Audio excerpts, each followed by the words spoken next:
Nach der ersten FFH-Wiesn-Hitnacht, die mit grandioser Stimmung wohl noch lange im Gedächtnis der Gäste und Musiker bleiben wird, war am Sonntag das Festzelt auf der Mockswiese in Watzenborn-Steinberg ab 11 Uhr vor allem für Familien geöffnet. Kinderkarussell, Schießbude oder eine wilde Runde Breakdance.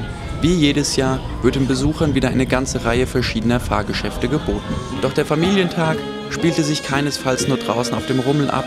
Auch im Festzelt war für Unterhaltung gesorgt. Auf der Bühne sorgten die Spessart-Eichen für Musik und Stimmung. Duftend lockten die Speisen des bayerischen Mittagstischs.